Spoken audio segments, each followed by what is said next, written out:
Kanhaiya, party तो आपने join कर ली है, अब आगे का रास्ता क्या होगा? सबसे पहले आपका और आपके सभी दर्शकों का स्वागत और आपको धन्यवाद कि आप बात करने के लिए आए। देखिए, आगे का रास्ता मुझे नहीं पता है, लेकिन शायद आपने भी पढ़ा होगा, एक कविता की लाइन है, वह पथ क्या पथिक कुशलता क्या जिस पथ में बिखरे शूल न हो, नाविक की धैर्य परीक्षा क्या जब धाराएँ प्रतिकूल न हो। परिस्थिति जो भी है, धैर्य के साथ, ईमानदारी के साथ इस देश के भीतर जो संकट है आज में, कि हम संविधान की रक्षा कैसे करेंगे, देश के जो लाखों नौजवान हैं उसकी बेरोज़गारी का हल कैसे होगा, किसान कई महीनों से जो है कृषि जो बिल है उसको ख़त्म करने की मांग कर रहे हैं। तो ये जो जनता के वाजिब सवाल हैं उस पे हम संघर्ष कैसे करेंगे, रास्ता जो भी हो, उतार चढ़ाव कंकर पत्थर जो भी हो उसमें चलेंगे और देखेंगे। हाँ, लेकिन चलेंगे कैसे? क्योंकि कांग्रेस के बारे में अब ये धारणा बन गई है कि कांग्रेस जो है वो ऑनलाइन कैंपेन और वर्चुअल एजिटेशन करती ज़्यादा है, सड़क पे कम नज़र आती है। ये एक बड़ा चैलेंज होगा आप लोग के लिए। आप लोग यूथ, अब नया ब्लड, यंग ब्लड इसमें जुड़ रहा है कांग्रेस पार्टी में। देखिए, ज़िंदगी को ना हमको कई बार जो है हमारे आसपास जो घट रही घटनाएं होती हैं ना, उससे बियॉन्ड भी समझने की कोशिश करना चाहिए।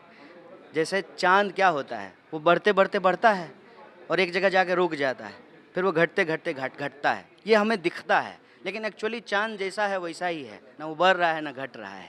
कई बार जो वास्तविकता होती है ना, वो अलग तरह से नज़र आती है। मैं आपको क्या कहना चाहता हूँ, कांग्रेस के सामने चाहे जितनी भी चुनौती हो, कांग्रेस इस देश की सबसे पुरानी पार्टी है, सबसे बड़ी विपक्षी पार्टी है, संसदीय व्यवस्था में सबसे बड़ा विपक्ष है, सबसे ज़्यादा उसके जो है सदस्य हैं। और चाहे कोई कुछ भी कह ले, कांग्रेस अपने आप में महज एक राजनीतिक दल नहीं है।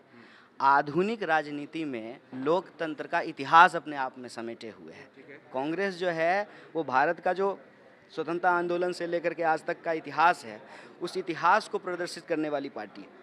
इस पार्टी का अस्तित्व में होना लोकतंत्र के लिए बहुत ही ज़रूरी है। और जब पंत प्रधान कहते हैं, प्रधानमंत्री जी कहते हैं कि हम कांग्रेस मुक्त भारत चाहते हैं, मतलब आप विपक्ष मुक्त लोकतंत्र चाहते हैं। तो विपक्ष मुक्त लोकतंत्र कैसे होगा? मतलब एक पार्टी होगी, एक नेता होंगे, क्योंकि यहाँ से लोग निकल कर के वहाँ जा रहे हैं।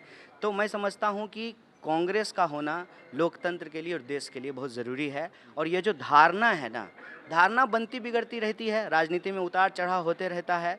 अब जैसे आप देख रहे हैं वैसे तो हम भी देख रहे हैं और इस देश के लाखों करोड़ों युवा भी देख रहे हैं। लेकिन मैं आपको बता देता हूँ कि बीजेपी से लड़ने के लिए पूरे देश में कांग्रेस के अलावे और कोई विकल्प नहीं है। और इस विकल्प को हर किसी को जो बीजेपी को हराना चाहता है उसको चुनना चाहिए। आप पार्टी में आए, लेकिन आप कह रहे हैं कि बहुत ग्रैंड ओल्ड पार्टी है, तो जो यहाँ के जो ओल्ड टाइमर्स हैं उनको तकलीफ हो रही है। कुछ लोगों ने ट्वीट करके जिस दिन आपने ज्वाइनिंग किया उस दिन भी तंज भी कसा कि बदलाव होते रहते हैं, इससे कभी कोई फ़र्क नहीं पड़ता है। मैं G23 ग्रुप की बात कर रहा हूँ, शायद उनको आपकी जो ज्वाइनिंग है वो नागवार गुजरी है। देखिए, ये आप शायद बाहर से देख रहे हो, मुझे तो आए हुए अभी 2 दिन हुआ है। कल मैं ऑफिस आया था, लोग जो है सभी स्तर के, चाहे नेता हों या कर्मचारी हों, जिस तरीके से उन्होंने वेलकम किया, तो मुझे लगा ही नहीं कि मैं कहीं बाहर से आया हूँ। ऐसा लग रहा था जैसे यहीं था। एक्चुअली क्या होता है ना कि जब हम चीज़ों को संकीर्णता में देखने लगती हैं, तो चीज़ें हमको संपूर्णता में नज़र नहीं आती है। संकीर्णता में कौन देख रहा है? संकीर्णता क्योंकि में G23 ये कह रहा है कि पार्टी जो है रडरलेस है, लीडरलेस है, प्रेसिडेंट नहीं है, चुनाव होना चाहिए, CWC का इलेक्शन होना चाहिए। देखिए, परिवार में जो है एक सदस्य को दूसरे सदस्य से शिकायत हो सकती है। हमारे ऑफिस के टाइम पे ही जग जाता है, बाथरूम खाली नहीं मिलता है, होता है। ठीक है। इससे कोई ये निष्कर्ष नहीं निकाल लेना चाहिए कि इस देश की राजनीतिक धारा बदल रही है। अगर एक तरफ भाजपा है तो दूसरी तरफ कांग्रेस ही होगी। और उसमें जो लोग बार बार ये अंतर दिखाने की कोशिश कर रहे हैं, वो अंतर है लेकिन वो इंटरनल नहीं है, वो इतना बाहर नहीं है। तो ये अंतर जो है कोई गडकरी जी और मोदी जी में काहे नहीं निकाल रहा है? गडकरी जी जब तारीफ़ कर रहे हैं ठीक है। नेहरू जी का, तब जो है कोई ये अंतर क्यों नहीं निकाल रहा है? ये अंतर कोई शिवराज सिंह चौहान जी और अमित शाह के बीच में क्यों नहीं निकाल रहा है? देखिए, यही है कि सच हम दिखाते हैं, लेकिन सच हम छुपाते हैं।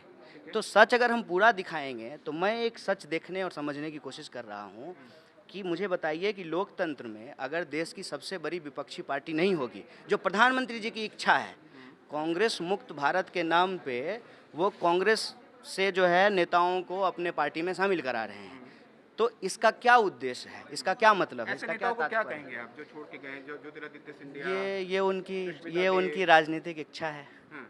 इस देश में मैं यही कह रहा हूँ कि इस देश की लोकतांत्रिक खासियत ये है कि एक चाय वाला व्यक्ति देश का प्रधानमंत्री बन सकता है और एक आंगनबाड़ी का बच्चा उससे सवाल पूछ सकता है। ये परंपरा कायम रहनी चाहिए। 2024 की तैयारी चल रही है। एक तरफ राहुल गांधी हैं, वो अपनी टीम बना रहे हैं, आप जैसे युवा लोगों को लेके आ रहे हैं। दूसरी तरफ ममता बनर्जी भी पेशबंदी कर रही हैं। उनके लोग कह रहे हैं बंगाल में हरा दिया, इसलिए मोदी को वही चुनौती दे सकती हैं।